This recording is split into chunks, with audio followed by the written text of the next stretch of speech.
இந்த உலகம் எல்லோருக்குமானது என்கிற இந்த பார்வை என்பது நம்முடைய சமூக அமைப்பிலேயே கிடையாது, நம்முடைய இந்திய மன அமைப்பிலேயே கிடையாது என்று நான் சுட்டிக்காட்ட விரும்புகிறேன். இந்த உலகம் ஆண்களால் நிர்ணயிக்கப்படுகிறது, அதுவும் வலிமையான ஆண்களால் நிர்ணயிக்கப்படுகிறது. இங்கே பெண்களுக்கு ஆன இடம் அம்பை ஒரு கதை உங்களுக்கு தெரிந்திருக்கும். வீட்டின் மூலையில் சமையலறை என்று ஒரு கதை எழுதியிருப்பார். மிகவும் புகழ்பெற்ற கதை. நீங்கள் யாராவது அதை நீங்கள் படித்திருக்கலாம். அதாவது ஒரு பெரிய ஹால் இருக்கும், பெரிய பெரிய பெட்ரூம் இருக்கும், ஆனால் அந்த கிச்சன் மட்டும் இத்தினூன்னு மூலையில் இருக்கும். ஒரு பொம்பளை உட்காந்து நாள் முழுக்க அதுக்குள்ளே வேலை செஞ்சுக்கிட்டே இருப்பாள். அந்த இடம் ஏன் சமையலறைகள் அவ்வளவு சிறியதாக இருக்கிறது? ஏன் அது ஒரு சுகாதாரமான ஒரு பெரிய ஒரு இடமாக அது ஏன் இருக்கக்கூடாது? ஏன் என்று கேட்டால் பெண்களுக்கு அவ்வளவு போதும் என்று நினைக்கிறார்கள். ஒரு கட்டமைப்பை உருவாக்குகிற போது பெண்களுடைய உடல்நிலையோ மனநிலையோ அது அவர்களுடைய பணியிடம் என்பதோ நம்முடைய பார்வையில் இருப்பது கிடையாது. இப்போ நான் வெளிநாடுகளுக்கெல்லாம் போகிறப்போ பார்த்திங்கன்னா அந்த வாஷ்ரூம் இருக்கு இல்லையா, அந்த சிட் அவுட்டு, அதில் எப்போ 2 சிட் அவுட் இருக்கும். நான் கேட்டேன், ஏன் இதில் 2 சிட் அவுட் இருக்குது? ஒன்று நார்மலாக இருக்கு, இன்னொன்று சின்னதாக இருக்கும். குழந்தைகள் வந்தால் அவர்கள் அதை பயன்படுத்த வேண்டும் அல்லவா, குழந்தைகளுக்கு பெரிய சிட் அவுட்டில் அமர்வதற்கு கஷ்டமாக இருக்குன்ட்டு 2 சிட் அவுட்டை அங்கே வைக்கிறான். குழந்தைகளுக்கு உரியது இந்த உலகம். சுவிட்செல்லாம் ரொம்ப ஹைட்டில் இருக்காது. நீங்கள் பார்த்தீங்கன்னா நான் வெளிநாடுகள் நிறைய இடத்துல பார்த்துருக்கேன். குழந்தைகளுக்கு அக்சசபிலிட்டி இருக்க வேண்டும். அதே போல் கூர்மையான பொருள்களை அறைக்குள் வைக்கக்கூடாது என்பார்கள். என்றால் குழந்தைகள் காயப்படுத்திக் கொள்வார்கள். எப்போதாவது நம்முடைய சமூக சிந்தனையில் இது இருக்கிறதா? ஏனென்று கேட்டால் நம்முடைய சமூகம் என்பது யாரோ ஒரு சிலருக்கு உரியது என்கிற மனப்பான்மை அடிப்படையிலேயே இருக்கிறது. இதைத்தான் நான் சாதிய சமூகத்தின் மனப்பான்மை என்று சொல்கிறேன். அது மனிதர்களை விலக்கி கொண்டே இருக்கிறது. எந்த இடமும் எல்லோருக்கும் உரியதல்ல என்பது ஒரு ஜனநாயக சிந்தனை. அந்த ஜனநாயக சிந்தனை நமக்குள் இருக்கிறதா? நீங்கள் இன்றைக்கு உங்கள் வீட்டில் போய் பாருங்கள், எந்தெந்த இடங்களில் ஒரு சக்கர நாற்காலி செல்லக்கூடிய இடம் இருக்கிறது, ஒரு சக்கர நாற்காலி செல்லக்கூடிய கழிவறை இருக்கிறது என்று நீங்கள் ஒவ்வொரு இடத்திலும் யோசித்து பாருங்கள். நான் சொல்கிறேன் 90% இடங்களில் அது இருக்காது. நவீனம் என்றால் என்ன? நவீனம்னா லேட்டஸ்ட்டாக எந்தெந்த ஐஃபோன் 17 வருதா 18 வருதான்னு வாங்குறதா நவீனம்? விலை உயர்ந்த பல்நாட்டு உணவகங்களுக்கு சென்று அங்கு உணவிருந்துவதா நவீனம்? அல்லது எந்த ப்ராடக்ட் லேட்டஸ்ட்டாக வந்தாலும் அதை நம்ம வாங்கணும்னு நினைக்கிறதா நவீனம்? நுனிநாக்கில் ஆங்கிலம் பேசுவதா நவீனம்? நவீனம் என்றால் என்ன? இந்த கேள்வியை நாம் எழுப்பிக் கொள்ள வேண்டும். ஏனென்றால் இதற்கு ஒரு மிகப்பெரிய பொருள் இருக்கிறது. நான் ரொம்ப மாடர்னாக இருக்கேன் அப்படின்னு சொல்லக்கூடியவர்களை நாம் பார்க்கலாம். What is modernity? எதில் நீங்கள் மாடர்னாக இருக்கிறீர்கள்? ஒருத்தன் பார்த்தீங்கன்னா அமெரிக்கா போயிருப்பான், விலையுயர்ந்த ஷூ போடுவான், ஹை பிராண்ட்லாம் யூஸ் பண்ணுவான், உள்ள ஒரு சாதி வெறியனாவோ மத வெறியனாவோ இருப்பான். அப்போ அவன் எங்கே நவீனம் அடைந்திருக்கிறான்? எங்கே அவன் மாறுதல் அடைந்திருக்கிறான்? ஒருத்தர் பார்த்திங்கன்னா நல்லா படிச்சிருப்பாங்க, பெரிய பெரிய டிகிரியெல்லாம் வாங்கியிருப்பாங்க, ஆனால் தன்னுடைய பையனோ பொண்ணோ லவ் பண்ணால் அப்படியே கொலகாண்டாயிருவாங்க. அப்போ எங்கே இருக்குது நவீனம்? நவீனம் என்பது ஜனநாயக சிந்தனை. நவீனம் என்பது எல்லோரையும் உள்ளடக்கியது. நவீனம் என்பது தன்னை போல பிறரையும் நினைப்பது. நவீனம் என்பது அனைவரையும் அரவணைத்துக் கொள்வது. ஜனநாயகம்தான் நவீனம். மாறாக பழமைவாதம் என்பது ஜனநாயகமற்ற தன்மை. ஒரு காலத்தில் மன்னராட்சி இருந்தது, அது நவீன ஆட்சி என்று யாரும் சொல்வதில்லை. ஒரு காலத்தில் பண்ணையார்களுடைய ஆட்சி இருந்தது, அதை நவீன காலம் என்று யாரும் சொல்வதில்லை. எல்லோருக்கும் வாக்குரிமை இருக்கிறது உண்மை. எல்லோருக்கும் வாழும் உரிமை இருக்கிறதா? வாழும் உரிமை இருந்தால் தான் அது ஜனநாயகம். அந்த வாழும் உரிமையை இந்த தமிழ்நாடு எப்படி சாதித்தது? இதுதான் இன்றைக்கு நாம் சிந்திக்க வேண்டிய ஒரு விஷயம். வாக்குரிமை வருவது என்பது நவீனம் அல்ல, அது மட்டும் ஜனநாயகம் அல்ல. எல்லோருக்கும் வாழுகிற உரிமை, சுயமரியாதையுடன் வாழுகிற உரிமை இருக்கிறதா? அந்த உரிமையை நாம் எப்படி இங்கு நிலைநாட்டினோம் என்பதுதான் நாம் அறிய வேண்டிய மிக முக்கியமான விஷயம். 100 வருடங்களுக்கு முன்பு நம் கிராமங்கள் எப்படி இருந்தன? இங்கே நிறைய பெரியவர்கள் இருக்கிறீர்கள். உங்களுடைய இளமை காலத்தில் உங்கள் ஊர் எப்படி இருந்தது? உங்கள் அப்பாக்களுடைய காலத்தில் உங்கள் ஊர் எப்படி இருந்தது? எத்தகைய கொடூரமான வறுமை இருந்தது? இந்த வறுமையை நாம் எப்படி வென்றோம்? 190% பேர் படிக்கவே இல்லை. இன்றைக்கு கீழடியில் நம்ம தோண்டி எடுக்கிறோம்.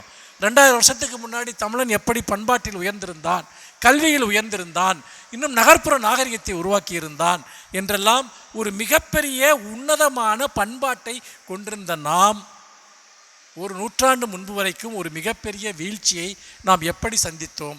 எப்படி நம்முடைய மக்களில் 90% பேர் கல்வியறிவற்றவர்களாக ஆனார்கள், சாதியால் ஒடுக்கப்பட்டிருந்தார்கள், எப்படி எந்த மனித உரிமையற்றவர்களாக இருந்தார்கள் என்பதுதான் கேள்வி. சாதி நம்முடைய சமூக அமைப்பில் கிடையாது. அதை வெளியே இருந்தவர்கள் இங்கே கொண்டு வந்தார்கள். சாதி கட்டமைப்புகளை உருவாக்கினார்கள். நம்முடைய மக்களுடைய நிலங்களை பறித்து கொண்டார்கள். இன்னும் சொல்லப்போனால் நம்முடைய மக்கள், நம்முடைய மொழி அடிமைப்படுத்தப்பட்டது. எல்லா விதமான அழிவுகளும் இந்த மண்ணில் நடந்திருக்கிறது. பாரதி சொல்கிறான், வயிற்றிற்கு சோறிட வேண்டும் இங்கு வாழும் மனிதருக்கெல்லாம், பயிற்று பல கல்வி தந்து இந்த பாறை உயர்த்திட வேண்டும் என்கிறான். வயிற்றிற்கு சோறிட வேண்டும் என்றால் மனிதர்கள் சோறு இல்லாமல் இருந்தார்களா என்கிற கேள்வி வருகிறது. ஆம், சோறு இல்லாமல் இருந்தார்கள். ஆம், பஞ்சத்தில் வாடினார்கள். நான் ஒரு கதை சொல்கிறேன். அதாவது இதை இந்த உரையினுடைய அடுத்த கட்டமாக எப்படிப்பட்ட பஞ்சத்தை எல்லாம் இந்த தமிழ்நாடு பார்த்திருக்கிறது, எப்படிப்பட்ட வறுமையை எல்லாம் பார்த்திருக்கிறது என்பதற்கு எத்தனையோ இலக்கிய ஆவணங்கள் இருக்கின்றன. அப்படி மிகப்பெரிய அளவிற்கு பஞ்சம் இருந்தபோது உணவுப் பொருள் என்பது, அரிசி உணவு என்பது பணக்காரர்களுடைய ஒரே சொத்தாக, பண்ணையார்களுடைய சொத்தாக இருந்தது. ஒரு வருடத்தில் 3 மாதம் தான் அரிசி சாப்பாடு அந்த நிலத்தில் வேலை செய்கிற தொழிலாளிகளுக்கு கிடைக்கும். இந்த காவிரி டெல்டா பகுதியில் மிகப்பெரிய போராட்டங்கள் விவசாயிகளுடைய உரிமைக்காக, இன்னும் சொல்ல போனால் கூலி விவசாயிகளுடைய உரிமைக்காக நடந்த ஒரு பகுதி இது. எப்படி இது மாறியது? இதைத்தான் நாங்கள் உணவில் ஜனநாயகம் என்று குறிப்பிடுகிறோம். உணவில் என்ன ஜனநாயகம்? எல்லோருக்கும் உணவு கிடைத்தால் தான் அது ஜனநாயகம். அப்படி பார்க்கிற போது வருஷத்தில் 9 மாதம் அரிசிச்சோரே கிடைக்காது. என்னுடைய கிராமத்தில் நான் பார்த்திருக்கிறேன். என்னுடைய இளமை காலத்தில் நான் கண்ட காட்சி. அதாவது தீபாவளிக்கு என்ன பலகாரம் பண்ணீங்கன்னு கேட்டால், எங்கள் வீட்டில் இட்லி செஞ்சோம்பாங்க, எங்கள் வீட்டில் தோசை செஞ்சோம்பாங்க. இட்லியும் தோசையும் இந்த மண்ணில் ஆடம்பர பொருளாக இருந்தது என்று இன்றைக்கு இருக்கக்கூடிய இளைஞர்களுக்கு சொன்னால் மிகவும் ஆச்சரியமாக இருக்கும். உங்களுக்கே நிறைய பேருக்கு வியப்பாக இருக்கும். அப்புறம் இந்த இஸ்லாமியர்கள் அந்த ஒரு ஆடு அறுக்கக்கூடிய அந்த பக்ரீத் பண்டிகையின் போது நிலத்தில் வேலை செய்யக்கூடிய நிறைய, நான் ஒரு இஸ்லாமிய குடும்பத்திலிருந்து வந்தவன், அந்த தொழிலாளிகள் அவர்கள் அந்த இறைச்சியை பெறுவதற்காக கூட்டம் கூட்டமாக அலைமோதுகிற காட்சியை பார்த்து நான் மனம் கசிந்திருக்கிறேன். இறைச்சி என்பது அவ்வளவு பெரிய ஆடம்பர பொருள். ஆம், இந்த ஊரில் இறைச்சியும் ஒரு ஆடம்பர பொருளாகத்தான் இருந்திருக்கிறது. ஆனால் இன்றைக்கு அப்படி ஒரு காட்சியை எங்காவது நீங்கள் பார்க்க முடியுமா? தமிழ்நாட்டில் யாராவது பட்டினி கிடக்கிறார்கள், சோறு இல்லாமல் இருக்கிறார்கள், உணவில்லாமல் இருக்கிறார்கள். வறுமையின் சில அம்சங்கள் இருக்கலாம். போதுமான சில வேலை, ஒருவருக்கு படித்த அளவுக்கு வேலை இன்னும் கிடைக்கவில்லை என்று சிலருக்கு தோன்றலாம்.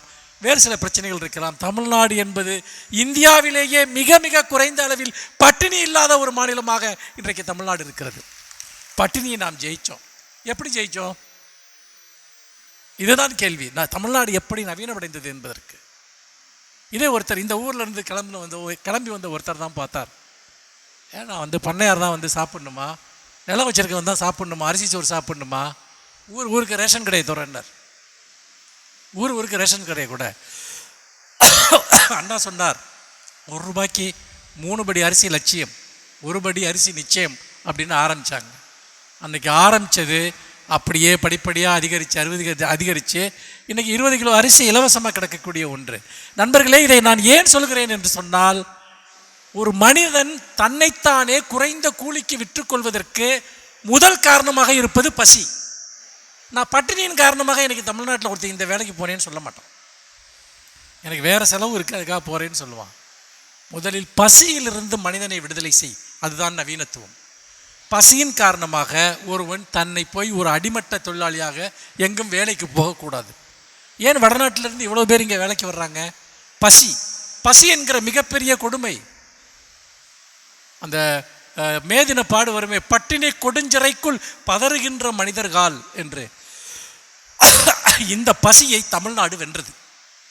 இதுதான் தமிழில் நாம் முதலில் நவீனமடைந்ததற்கான முதல் படி. அடுத்ததாக நிலம். அன்றைக்கு நிலம் என்பது ஒரு சிலரின் கையில் மொத்தமாக இருந்தது. அப்போ அன்றைக்கி என்ன பண்ணுறோம்? நில உச்சவரம்பு சட்டத்தை கொண்டு வர்றோம், உழுபவனுக்கே நிலம் சொந்தம்ங்கிறது கொண்டு வர்றோம், குத்தகைதாரர்கள் திருத்த சட்டத்தை கொண்டு வர்றோம். ஒருத்தர் குத்தகைக்கு எடுத்து நிலத்தை விவசாயம் பண்ணுறான்னா அவனை யாரும் வெளியேற்ற முடியாது. அந்த அடிமனைன்னு சொல்லுவாங்க, அவன் இருக்கிற இடத்த விட்டு யாரும் வெளியேற்ற முடியாது அவனை. இந்த சட்டத்தை எல்லாம் அன்றைக்கி கலைஞர் கொண்டு வர்றார். படிப்படியாக என்ன பண்ணால், அப்போ பார்த்திங்கன்னா இனிமேல் நம்ம இங்கே அதிகாரம் செலுத்த முடியாதுன்னு அங்கே இருந்த உள்ளூரில் இருந்த மற்ற சமூகத்தினரிடமே உயர்ஜாதியினர் நிலங்களை விற்றுவிட்டு அவர்கள் வேறு தொழில்களுக்கு போய்விட்டார்கள். நிலத்தில் மூலமாக செலுத்தப்பட்ட அதிகாரத்தை முதலாக வீழ்த்தியதன் மூலமாக நம்முடைய விவசாயிகள் விடுதலை பெறுகிறார்கள். சரி, அதற்கப்புறம் மருத்துவம். நாம் செய்த மிகப்பெரிய புரட்சி என்பது மருத்துவம். மருத்துவத்தை கடைக்கோடி மனிதன் வரைக்கும் கொண்டு சென்ற மாநிலம் தமிழ்நாடு. குக்கிராமங்களில் கூட இன்றைக்கு மருத்துவ வசதி இருக்கிறது. வீட்டு வீட்டிற்கு சென்று மருத்துவம் செய்யக்கூடிய வசதி. இதை ஒரு விடாப்பிடியாக இந்த மாநிலம் செய்திருக்கிறது. எந்த இடத்திலும் ஒரு 5 கிலோமீட்டர் தூரத்துக்கு மேலே நீங்கள் மருத்துவத்துக்காக பயணம் செய்ய வேண்டிய அவசியம் இல்லை. தமிழ்நாட்டில் இருக்க எதுவுமே மற்ற மாநிலங்களில் கிடையாதுங்க. தமிழ்நாட்டில் இருக்க மாதிரி ஆஸ்பத்திரி எங்கேயும் கிடையாதுங்க. நான் சேலஞ்ச் பண்ணி சொல்கிறேன், பயணம் செய்திருக்கிறேன், பார்த்துருக்கிறேன்.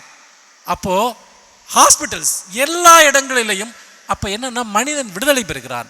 இன்னொரு முக்கியமான விஷயம் சொல்கிறேன், அது என்னென்னா மின்சாரமும் சாலை வசதியும். இது தமிழ்நாட்டை நவீனப்படுத்தியது. எப்படி மின்சாரம் நம்மளை நவீனப்படுத்திச்சு? இப்போ ஊரில் முன்னாடி பார்த்திங்கன்னா ஊரெல்லாம் 8 மணிக்கே அடங்கிடும், 7 மணிக்கே சாப்பிட்டு எல்லாம் தூங்கிடுவாங்க. ஏன்? ஏன்னா வெளியூருக்கு வேலைக்கு போனான்னா நைட்டு 6 மணிக்கு மேலே பஸ் இருக்காது, ஊரில் கரண்ட் இருக்காது பார்த்திங்கன்னா. அப்போ தூங்குறது ஒன்று தான் உங்கள் வாழ்க்கையில் இருந்த ஒரே சாய்ஸ். அதாவது மின்சாரமே இல்லாத எந்த கிராமமும் கிடையாதுங்கிற நிலைமையை நம்ம கொண்டு வந்தோம். இன்றைய ஜனாதிபதி அவங்க என்ன பண்ணாங்கன்னா, அவங்க ஜனாதிபதி ஆனப்போ தான் அவங்க ஊருக்கே கரண்ட் கனெக்ஷன் கொடுத்தாங்க. தமிழ்நாட்டில் 1970களுக்கு பிறகு மின்சாரம் இல்லாத ஒரு கிராமத்தை நீங்கள் சொல்ல முடியுமா?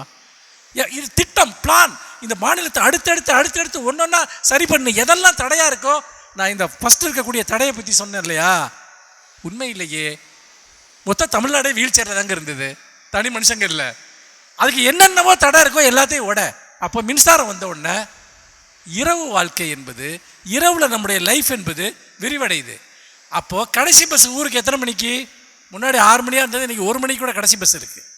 அப்போ வேலைக்கு போகிறவன் அவன் பார்த்திங்கன்னா லேட்டாக வேலை முடிஞ்சு வரலாம், அவங்க போய் ஒரு சினிமா பார்த்துட்டு வரலாம். நல்லா யோசிச்சு பாருங்கள், மனிதர்களுடைய வாழ்க்கை தரம் எப்படி மேம்படுகிறது என்று. நவீனமயமாக்கல் அப்படின்னா அது ஆடை கிடையாது, பேஷன் கிடையாது. அது முழுக்க முழுக்க நம்முடைய வாழ்க்கை தரம் எப்படி மாறுகிறது. உணவை கொண்டு போய் சேர்த்தோம், கரண்டை கொண்டு போய் சேர்த்தோம், ரோடு போட்டோம், பஸ்ஸை விட்டோம். எல்லாமே கடைக்கோடி மனிதனுக்காக. அந்த கடைசியில் ஒருத்தன் உட்காந்துருக்கான் இல்லையா, அவனுக்காக. அப்போது கொஞ்சம் கொஞ்சமாக இந்த மாநிலம் எழுந்து உட்காருகிறது, தன்னை சுற்றி இருக்க உலகத்தோடு தன்னை இணைத்துக் கொள்கிறது. 2000 பார்த்திங்கன்னா 6 கலைஞர் வந்தப்போ வீட்டுக்கு டிவி கொடுக்குறாரு. டிவி என்பது என்ன, ஒரு பொழுதுபோக்கு சாதனமாக இல்லை, உலகத்தோடு இணைக்கப்படக்கூடிய ஒரு கருவி. தமிழ்நாட்டில் எப்படி மின்சாரத்தின் மூலமாக, சாலை வசதியின் மூலமாக வெளி உலகத்தோடு இணைத்தோமோ, டெக்னாலஜி வர்றப்போ நம்ம அதை கனெக்ட் பண்ணுறோம். அப்போது தொலைக்காட்சியோடு சேர்ந்து மொத்த உலகத்தோடும் தமிழ்நாட்டில் இருக்கக்கூடிய ஒரு கிராமத்தில் இருக்கக்கூடிய கடைக்கோடி தமிழன் அங்கே கனெக்ட் ஆகிறான். நம்ம எப்படி நம்முடைய சமூகம் மேலே எழுந்து வருகிறது என்பதற்கு இதை சொல்கிறேன், எப்படி நவீனமடைகிறது என்பதற்கு இதை சொல்கிறேன். செல்ஃபோன் வந்துச்சு, அப்படிலாம் பணக்காரங்கள்ட்ட தான் இருந்துச்சு. நானே பேசியிருக்கேன், இன்கமிங் காலுக்கு 25 ரூபா கட்டணும். நமக்கு கால் 1 நிமிஷம் பேசினா நம்ம 25 ரூபா கட்டணும், யார் கூப்பிட்டாலும். அப்போ இங்கே தமிழ்நாட்டில் இருந்து. அப்போது இந்த நவீனமயமாக்கலின் மூலமாக என்ன நடக்கிறது என்றால், நண்பர்களே, இன்றைக்கி தமிழ்நாட்டில் 2 பேர் படித்தாங்கன்னா அதில் ஒருத்தன் உயர்கல்விக்கு போயிடுறான். இந்தியாவுடைய சராசரியை 20% தான், நம்ம 50% கிராஸ் பண்ணிட்டோம்.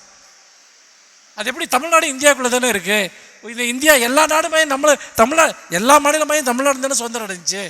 இந்தியா சுதந்திரம் அடைஞ்சப்போ எல்லா ஸ்டேட்டும் ஒரே மாதிரி தான் இருந்துச்சு. தமிழ்நாடு இன்னும் மோசமாக இருந்துச்சு குஜராத்தெல்லாம் விட. ஆனால் நம்ம எப்படி மேலே எழுந்து வந்தோம்? மேலே எழுந்து வர வேண்டும் என்கிற போராட்டம், மேலே எழுந்து வர வேண்டும் என்கிற இடையறாத நம்முடைய தலைவர்களுடைய முன்னோடிகளினுடைய அந்த போராட்டம் தான் இன்றைக்கு இந்தியாவிலேயே பல துறைகளில் மனிதவள மேம்பாடு. இப்போ ஒரு சின்ன உதாரணம் சொல்கிறேன், கேரளாவை எடுத்துங்க. கேரளாவில் பார்த்திங்கன்னா இந்த ஹெல்த்தெல்லாம் ரொம்ப நல்லாயிருக்கும், எஜுகேஷன்லாம் ரொம்ப நல்லாயிருக்கும். ஆனால் இங்கே இண்டஸ்ட்ரியல் டெவலப்மெண்ட்டே இருக்காது, பெரிய தொழிற்சாலைகள் கிடையாது, பெரிய அளவுக்கு உற்பத்தி எதுவுமே கிடையாது. ஆனால் தமிழ்நாட்டில் நம்ம ஹெல்த்தை டெவலப் பண்ணோம், எஜுகேஷனை டெவலப் பண்ணோம். அதோடு சேர்ந்து இன்றைக்கி இந்தியாவின் மிகப்பெரிய இண்டஸ்ட்ரியல் ஹப்பாக தமிழ்நாட்டை நம்ம மாற்றிருக்கோம்னா நம்ம தலைவர்களுடைய விஷன், நம்ம தலைவர்களுடைய பார்வை. இப்போ குஜராத்தில் போனீங்கன்னா அகமதாபாத்தில் பெரிய பெரிய இண்டஸ்ட்ரி இருக்கும், அங்கே தாண்டி போனீங்கன்னா உள்ள பொட்டல் கடை இருக்கும், ஒன்றுமே இருக்காது. இப்போ இன்னொன்று வந்து பார்த்திங்கன்னா ஹெல்த்தில் நம்ம மேலே இருக்கோம்னா குஜராத் வந்து பார்த்திங்கன்னா ஒரு இண்டஸ்ட்ரியலாக டெவலப் ஆகிருப்பான். ஆனால் இந்த மனிதவள குறியீடு என்று சொல்லக்கூடிய அந்த ஹெல்த்தில் வந்து பார்த்திங்கன்னா எந்த டெவலப்மெண்ட்டுமே இருக்காது. ஊட்டச்சத்து பற்றாக்குறை, கர்ப்பிணி பெண்கள் இறந்து போகிறது, இதெல்லாம் இங்கே ரொம்ப அதிகம். தமிழ்நாட்டில் கர்ப்பிணி பெண்கள் சாவுன்னு எங்கேயாவது ஒன்று நீங்கள் பார்க்க முடியுமா? எவ்வளவு தூரம் ஹெல்த் வைஸ் இந்த ஸ்டேட்டை நம்ம டெவலப் பண்ணியிருக்கோங்கிறத யோசிச்சு பாருங்கள். ஆனால் இதெல்லாம் எவ்வளவு தூரம் நம்முடைய இளைஞர்களுக்கு தெரியும் என்பதை நான் இங்கே கவலையுடன் கேட்க விரும்புகிறேன். இங்கே ஒரு பொய்யை திரும்ப திரும்ப பரப்பி கொண்டிருக்கிறார்கள். தமிழ்நாடுங்கிறது இது திராவிட ஆட்சி காலங்களில் இருண்ட காலமாக இருந்துச்சு, காமராஜரோட எல்லாம் நின்று போயிடுச்சு. காமராஜர் பள்ளிகளை திறந்தார், சந்தேகமே இல்லை. அவர் எழுப்பியது ஒரு அஸ்திவாரம். அதற்கு பின்பு திமுக ஆட்சியில், கலைஞரனுடைய ஆட்சியில் எத்தனை 100 கல்லூரிகள் திறக்கப்பட்டிருக்கின்றன. அந்த படித்த பிள்ளைங்கள்லாம் ஹையர் ஸ்டடீஸ்க்கு எங்கே போனாங்க? அதை எம்ஜிஆரும் பண்ணார், பலரும் பண்ணாங்க. அதை தொடர்ச்சியாக கல்வியை ஒரு வெறித்தனமாக உருவாக்கிய மாநிலம் இந்த மாநிலம். எங்களுக்கு படிப்பை பிடித்து கொண்டு எங்களுக்கு என்ன இயற்கை வளம் இல்லாட்டியும் பரவாயில்ல, படிப்பை வச்சுக்கிட்டு நாங்கள் மேலே வந்துடுவோன்னு சாதித்து காட்டிய மாநிலம் தமிழ்நாடு. ஏனென்று கேட்டால் நமக்கு படிப்பு தான் ஒரு மிகப்பெரிய ஆயுதம் என்பதை நிரூபித்ததன் மூலமாக இன்றைக்கி தமிழன் உலகம் மூலம் போய் வேலை செய்கிறான். உலகம் முழுக்க போகிறான். வந்துட்டு அவன் சாதாரண தொழிலாளியாகவும் போகிறான், மிகப்பெரிய ஒரு ஒயிட் காலர் ஜாபுக்கும் போகிறான், தொழில்நுட்ப படிப்புக்கும் போகிறான். தமிழன் 125 நாடுகளில் இன்றைக்கு கோலோச்சுகிறான் என்று சொன்னால் அதற்கு காரணம் ஒன்றே ஒன்று தான். நாம் வகுத்த கல்விக் கொள்கை, நாம் தொடர்ந்து இது எல்லாவற்றிற்கும் பின்னால் ஒன்று இருக்கிறது. அதுதான் மிக மிக முக்கியமானது. அது என்னவென்றால் அறிவியல் சிந்தனை, அறிவியல் மனப்பான்மை, தொழில்நுட்ப மனப்பான்மை. இது தமிழர்களுக்கு மிக இயல்பாக உண்டு. இந்த 100 வருடமாக பகுத்தறிவை பேசி பேசி, சிந்தனையை பேசி பேசி ஒன்றை அறிவியல் பூர்வமாக அணுகுவது என்பது தமிழ்நாட்டினுடைய குணாதிசயம். இதனால் தான் நான் சொல்கிறேன், தமிழ்நாடு எல்லா விதங்களிலும் இன்றைக்கு நவீனமடைந்திருக்கிறது என்றால், அந்த நவீனத்துவம் கடைக்கோடி கிராமங்கள் வரைக்கும் போய் சேர்ந்திருக்கிறது என்றால் அதற்கு காரணம் எல்லோருக்கும் எல்லாமும் கிடைக்க வேண்டும் என்கிற ஒரு சித்தாந்தம். இது வெறுமனே ஒரு டெவலப்மெண்ட் விஷயம் கிடையாது. டெவலப்மெண்ட்னா இத்தனை தொழிற்சாலை வந்திருக்கு, இவ்வளோ ஆலைகள் வந்திருக்குன்னு சொல்லிட்டு போயிட்டே இருக்கலாம், ஜிடிபி இவ்வளோ உயர்ந்திருக்குன்னு. அது அல்ல. இந்த வளர்ச்சியில் யார் யாருக்கு என்னென்ன பங்கு கிடைத்தது அதுதான் முக்கியம். இந்த வளர்ச்சியில் நகரத்தில் இருக்கிறவனுக்கும் ஒரு பங்கு கிடைத்தது, கடைக்கோடி கிராமத்தில் இருக்கிறவனுக்கும் ஒரு பங்கு கிடைத்தது. இப்படித்தான் இந்த மாநிலம் இந்த ஒரு 100 வருடத்தில் தன்னை புதுப்பித்துக் கொண்டிருக்கிறது, தன்னை வளர்த்து கொண்டிருக்கிறது. நீங்கள் இப்படி எல்லா துறைகளிலும் வளர்ச்சி பெற்ற இன்னொரு மாநிலத்தை கம்பேர் பண்ணி காட்டுங்க. நம்ம ஒரு விவாதத்துக்காக சொல்கிறேன். நான் பல விவாத அரங்கங்களில் இதை கேட்டிருக்கிறேன், பல விவாத மேடைகளில் இதை கேட்டிருக்கிறேன். தமிழ்நாடு அடைந்த இந்த பன்முக வளர்ச்சியை வேற எந்த மாநிலமாவது அடைந்திருக்கிறதா என்று. அப்படி அடையாததற்கு காரணம் என்னவென்றால், நம்மிடம் இருந்த சித்தாந்தம் அவர்களிடம் இல்லை. திரும்ப திரும்ப எல்லாருக்கும் எல்லாரும் கிடைக்கணும், எல்லா பெண்கள் முன்னேறணும், சாதியால் ஒடுக்கப்பட்டவன் முன்னேறணும், கிராமத்தில் இருக்கவன் முன்னேறணும், தமிழில் மட்டுமே படிக்கிறவன் முன்னேறணும் அப்படிங்கிற ஒரு மிகப்பெரிய விஷன். இந்த பட்டியல் ரொம்ப பெரியது. இப்போ மாற்றுத்திறனாளிகளுக்கு ஒரு இடஒதுக்கீடு உள்ளாட்சி பிரதிநிதித்துவத்தில் ஒவ்வொரு ஊராட்சி அமைப்பில் 2% பிரதிநிதித்துவம் கொடுக்குறாங்கன்னா, இந்தியாவில் மட்டும் இல்லை உலகத்தில் இப்படிப்பட்ட ஒரு ஸ்கீமை எந்த அரசாங்கம் கொண்டு வந்திருக்கு? இதெல்லாம் நம்ம சமூக நீதியினுடைய தொடர்ச்சி. யாரையுமே விட்டுறக்கூடாது, யாருமே வெளியே இருந்துடக்கூடாது. நீ வா நீ வா நீ வா, நம்ம எல்லாரும் சேர்ந்து நடக்கிறது தான் வளர்ச்சிங்கிறத தான் இந்த மாநிலம் நிரூபித்து காட்டியிருக்கிறது. நம்ம எல்லாரும் ஒன்றா சேரணும். பெண்கள் நிலை உயர்ந்தால்தான் மாநிலம் உயரும், ஒரு சாதியால் ஒடுக்கப்பட்டவன் உயர்ந்தால்தான் இந்த மாநிலம் வளரும் என்கிற பார்வையை நம்முடைய ஆசான்கள் நமக்கு உருவாக்கினார்கள். அதை நாம் இன்றைக்கு செயல்படுத்தி நாம் ஒரு மிகப்பெரிய ஒரு இந்தியாவிற்கே ஒரு ரோல் மாடலாக நாம் மாறி இருக்கிறோம். இதுதான் திராவிடம் வளர்த்த ஒரு மிகப்பெரிய நவீன தமிழ்நாடு என்பது. இன்றைக்கு நீங்கள் தமிழ்நாட்டினுடைய இந்த கேரக்டரை, இந்த நவீனத்துவ கேரக்டரை நீங்கள் வேற எந்த மாநிலத்திலும் போய் பார்க்க முடியாது. ஒன்று இருந்தால் ஒன்று இருக்காது, ஒன்று இருந்தால் ஒன்று இருக்காது. ஆனால் எல்லா துறைகளிலும் நாம் இந்த வளர்ச்சியை எட்டி இருக்கிறோம். அப்படி பார்க்கிற போது நண்பர்களே, நான் இங்கே ஒன்றை நான் மிக உறுதியாக கூற விரும்புகிறேன். என்னவென்று சொன்னால், நாம் அடைந்த இந்த வளர்ச்சியை ஒருபோதும் பின்னோக்கி செல்ல நாம் அனுமதித்து விடக்கூடாது. அப்படி பின்னோக்கி செலுத்துவதற்காக முன்வருகிற எல்லா சக்திகளையும் நாம் அடையாளம் கண்டுகொள்ள வேண்டும். அது மிக மிக முக்கியம். ஏனென்று கேட்டால், இது சும்மா வரவில்லை, 100 வருட போராட்டத்தின் மூலமாக வந்தது. இன்னும் சொல்ல போனால் மொழி போராட்டத்தின் மூலமாகவும் மாநில உரிமைக்கான போராட்டத்தின் மூலமாகவும் இந்த மகத்தான வெற்றியை நாம் பெற்றிருக்கிறோம். சில இளைஞர்கள், சார் எதை பற்றி பேச போகிறீங்க அப்படின்னு கேட்டாங்க. நான் உங்களை பற்றி தப்பா பேச போகிறேன், வரலாறை பற்றி பேச போகிறேன். அது பேசுங்க சார். அப்புறம் வேற என்ன அப்படின்னு கேட்டேன். அதில் ஒரு இளைஞன் சொன்னார், இல்லை சார் நாளைக்கு காதலர் தினம், நீங்கள் ஏதாவது பேசுவீங்கன்னு நான் ரொம்ப எதிர்பார்க்குறோம் அப்படின்ட்டு. சரி நம்ம பிள்ளைங்களாச்சே ஆசையாக கேட்குறாங்க என்னன்னு யோசிச்சுட்டே வந்தேன். ஏதாவது ஒரு செய்தியை சொல்ல வேண்டும். பாருங்கள், வரலாறை கேட்டுக்கொண்டிருந்தவரை அமைதியாக கேட்டுக்கொண்டிருந்தவர்கள் அவர்கள் வாழ்க்கையை பற்றி பேச ஆரம்பித்தவுடன் புன்னகைகள் எல்லா முகங்களிலும் மலர்வதை நான் பார்க்கிறேன். அப்படி பார்க்கிற போது ஏதோ ஒரு விதத்தில் இந்த காதலர் தினத்தை இன்றைக்கு சில சக்திகள் எதிர்க்கிறார்கள். சில சாதியவாத சக்திகள், மதவாத சக்திகள், இதெல்லாம் பண்பாட்டு சீர்கேடு, கலாச்சார சீர்கேடு என்றெல்லாம் கூட பிரச்சாரம் செய்கிறார்கள். அன்னைக்கு பார்த்து இந்த கழுதைக்கெல்லாம் கல்யாணம் எல்லாம் பண்ணி வைப்பாங்க, இதெல்லாம் நடக்கும் என்று. எந்த பண்பாட்டை ஐயா நீங்கள் இதுவரைக்கும் காத்து வந்திருக்கிறீர்கள்? ஏதாவது ஒரு பிள்ளை யாராவது பார்த்திங்கன்னா ஒரு பையனை விரும்பினா அந்த பிள்ளையை போய் கொலை பண்ணுறது, இல்லைன்னா பார்த்திங்கன்னா கையை காலை விட்டுறது, இதைத்தானே நீங்கள் பண்பாடு என்று பாதுகாத்து வந்திருக்கிறீர்கள். காதல் என்பது அன்பை பற்றிய ஒரு தினம். அப்படி இருக்கிற போது இந்த அன்பை நாம் புரிந்து கொள்வதும் இந்த அன்பில் இருக்கக்கூடிய பிரச்சனைகளை நாம் அலசி பார்ப்பதும் மிக மிக முக்கியம் என்று நான் நினைக்கிறேன். இன்றைக்கு காதல் என்பது ஒரு ஒரு ஒரு ஆணினுடைய ஒரு பெண்ணினுடைய ஒரு வாழ்க்கை துணையை தேர்வு செய்வதற்கான ஒரு உரிமை என்று நான் அடிப்படையில் பார்க்கிறேன். ஆனால் அந்த உரிமையை நாம் அறிவுணர்ச்சியோடு அணுகுகிறோமா என்பது மிக மிக முக்கியம்.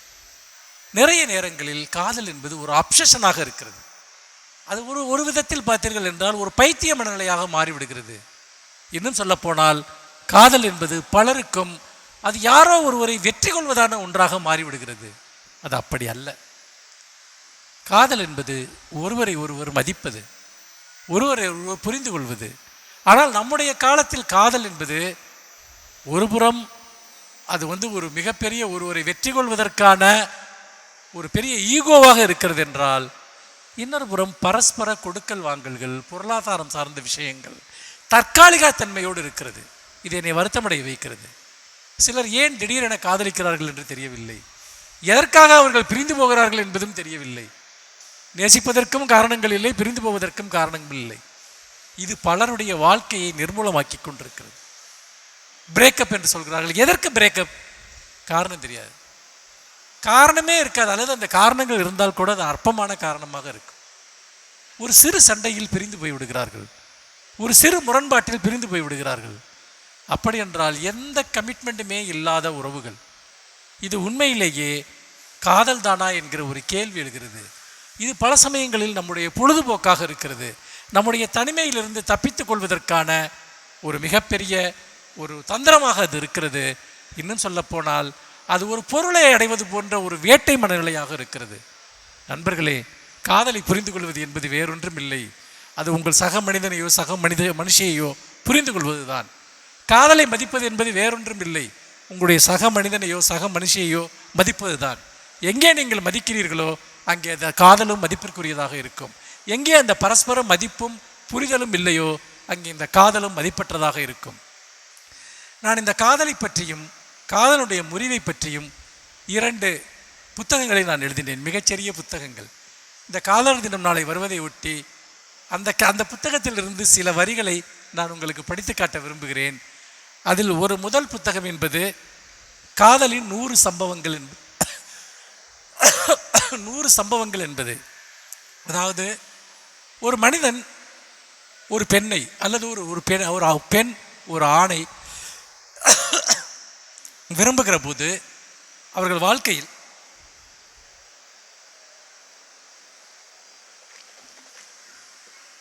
நிறைய விஷயங்கள் மாறிவிடுகின்றன. திடீர்னு அது வரைக்கும் இருந்த மாதிரி ஒரு காலை பொழுது விடுகிறதில்லை, அது வரைக்கும் இருந்த மாதிரியான ஒரு இரவு பொழுது மறைகிறதில்லை. அப்போ என்னதான் நடக்கிறது? இதில் நான் ஒருவர் காதலில் வீழும்போது அவர் வாழ்க்கையில் நடக்கக்கூடிய 100 சம்பவங்களை சிறு சிறு பகுதிகளாக எழுதியிருக்கிறேன். பயப்படாதீர்கள், 100ஐயும் நான் படிக்கப் போவதில்லை. அதில் சில வரிகளை மட்டும் நான் உங்களிடம் படித்து காட்டுகிறேன். அதாவது காதலின் 100 சம்பவங்கள். முதல் சம்பவம், உன்னை காதலிக்க தொடங்கிய பிறகு என் வாழ்க்கையில் 100 விஷயங்கள் மாறிவிட்டன அல்லது 100 சம்பவங்கள் நிகழ்ந்து கொண்டிருக்கின்றன. எப்போதும் ஏதாவது ஒரு பொய் சொல்லிக்கொண்டே இருக்கிறேன். காதலிக்க ஆரம்பித்தோன்னா முதல்ல வரக்கூடியது பொய் தான். தூக்கத்தில் கூட எதற்காகவோ காத்து கொண்டிருக்கிறேன். வெயிட்டிங் வெயிட்டிங் வெயிட்டிங், ஏதாவது ஒரு எதிர்பார்ப்பு. தூக்கத்தில் கூட எதற்காவது காத்து கொண்டிருக்கிறேன். எதை வாங்க கடைக்கு போனாலும் அங்கே உனக்கு பிடித்த ஒன்று இருக்கக்கூடும் என நம்புகிறேன். எதை வாங்க கடைக்கு போனாலும் அங்கே உனக்கு பிடித்த ஏதேனும் ஒன்று இருக்கக்கூடும் என நம்புகிறேன். மறைப்பதற்கு ஏதோ ஒன்று இருந்து கொண்டே இருக்கிறது. காதலுங்கிறது ஒரு டிராமா. அது எப்படின்னு கேட்டிங்கன்னா, நம்மளை பற்றி நல்ல பிக்சர் மட்டுமே காட்டுற ஒரு டிராமா அது. மறைப்பதற்கு ஏதாவது ஒன்று இருந்து கொண்டே இருக்கிறது. ஒரு பேருந்தை பிடிக்க, ஒரு ஆட்டோ பிடிக்க, ஒரு டாக்ஸி பிடிக்க அவ்வளவு பதட்டத்துடன் நின்று கொண்டிருக்கிறேன். என்னாலும் நாணமுற முடிகிறது என்பதை வியந்து கொண்டிருக்கிறேன். என்னால் கூட வெக்கப்பட முடியுது அப்படின்னு நமக்கே தோணும். என்னாலும் நாணமுற முடிகிறதே என வியந்து கொள்கிறேன். அவ்வளவு புனிதமானது என்று நம்பிய ஒன்றை ஒரு காகிதம் போல கசக்கி வீசுகிறேன். வாழ்க்கையில் அது வரைக்கும் எதெல்லாம் ப்ரிசர்வ் பண்ணி வச்சிருந்தோமோ அதெல்லாம் ஒருத்தருக்காக நம்ம சரண்டர் பண்ணிடலான்னு தோணும்.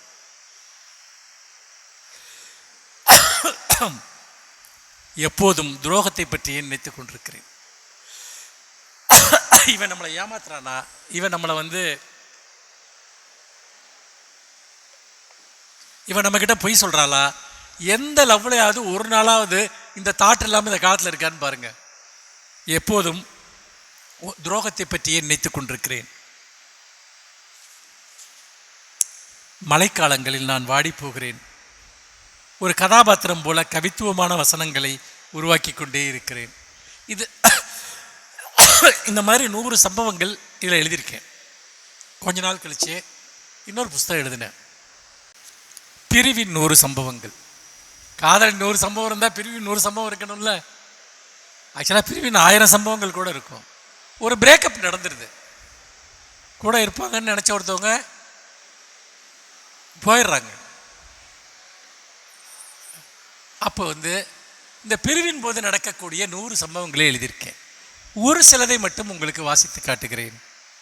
அன்பே, நம் பிரிவின் 100 சம்பவங்கள் ஒரு பாலடைந்த அரண்மனையின் 100 வாசல்கள் போல திறந்து கிடக்கின்றன.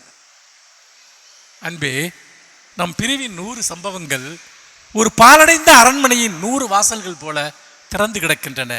அங்கே பிசாசுகளின் அழுகுரல் கேட்கிறது. நம் பாதைகள் நிரந்தரமாய் பிரிந்த நாளிலும் இதே போலத்தான் மழை பெய்து கொண்டிருந்தது. அந்த கடைசி தேநீரில் புயல்கள் தோன்றின. யாராவது கடைசி தேநீரை ஒருவரோட அறிந்தின நாள் உங்களுக்கு நினைவு இருக்கா? ஒரு பிரேக்கப் டீ ஒன்று உண்டு, அது நமக்கு அன்னைக்கு தெரியாது, அதுதான் பிரேக்கப் டீன்னு. பல பேருக்கு இருக்கு, சொல்ல கூச்சப்படுவீங்க, எனக்கு தெரியும். அந்த கடைசி தேநீரில் புயல்கள் தோன்றின, ஆயினும் அதை அருந்தினோம்.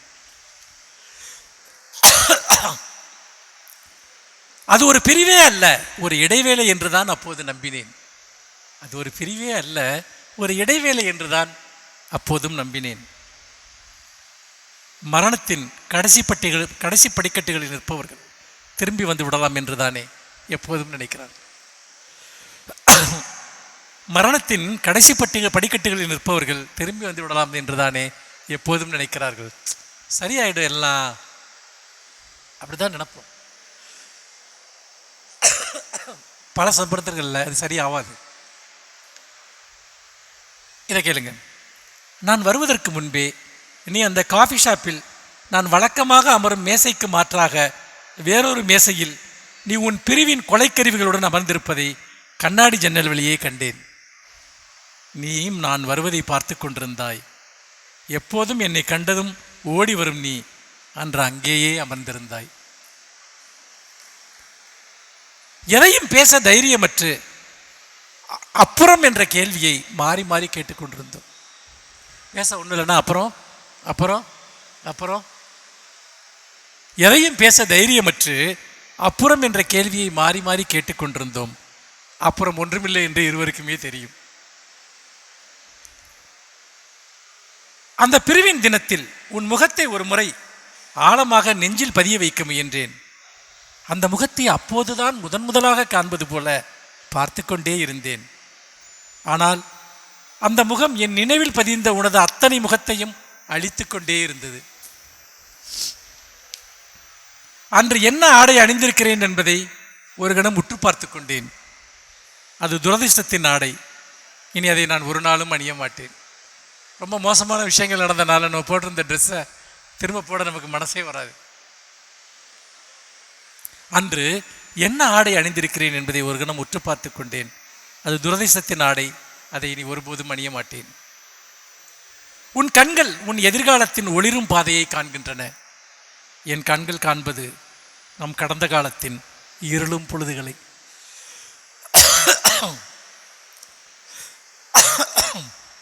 இந்த முடிவுகளை மாற்றிக்கொள்ள முடியாதா என்றே உடைந்த குரலில். நம்ம எல்லாம் கடைசியாக கேட்கறது அதுதான். அப்போ முடிவில் எந்த மாற்றமே இல்லையான். இந்த முடிவுகளை மாற்றிக்கொள்ள முடியாதா என்றேன் உடைந்த குரலில். இது என் முடிவே அல்ல என்கிறாய் உலர்ந்த குரலில். முடிவுகளை பிறரிடம் ஒப்படைத்து விட்டால் குற்ற உணர்வின் சுமைகள் இல்லை. உன் கடிகாரத்தை பார்க்கிறாய்.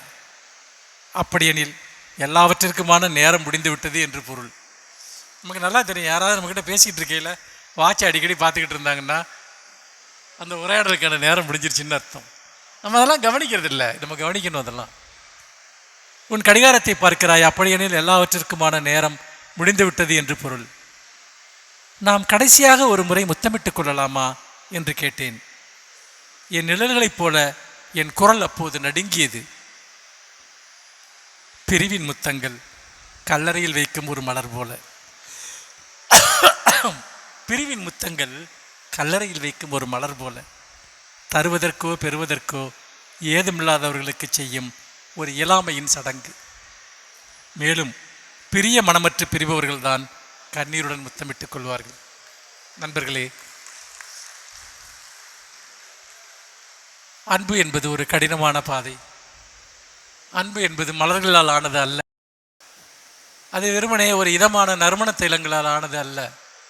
இந்த வாழ்க்கையில் இருக்கக்கூடிய பாதைகளிலேயே துயரமான பாதை அன்பின் பாதை தான். யார் அன்பில்லாமல் இருக்கிறார்களோ அவர்கள் எல்லாம் வெற்றிகரமான மனிதர்களாக இருப்பதை நான் பார்க்கிறேன். யார் அன்பு செலுத்துகிறார்களோ அவர்கள் எல்லாம் தோற்றுக்கொண்டே இருப்பதையும் நான் பார்க்கிறேன். அன்பு என்பது நமக்கு எப்போதும் தோல்வியை மட்டும்தான் கொண்டு வரும். அந்த தோல்வியை விரும்பித்தான், அதை அறிந்து கொண்டுதான் அன்பின் பாதையில் நடப்பவர்கள் இருக்கிறார்கள். இந்த காதலர் தினம் ஒரு அன்பின் தினமாக, மெய்யான ஒரு அன்பையேனும் உங்கள் வாழ்க்கையில் நீங்கள் அடைகிற தினமாக இருக்கட்டும் என்று உங்களை வாழ்த்தி இந்த அரிய வாய்ப்பிற்காக நன்றி கூறி விடைபெறுகிறேன். நன்றி, வணக்கம்.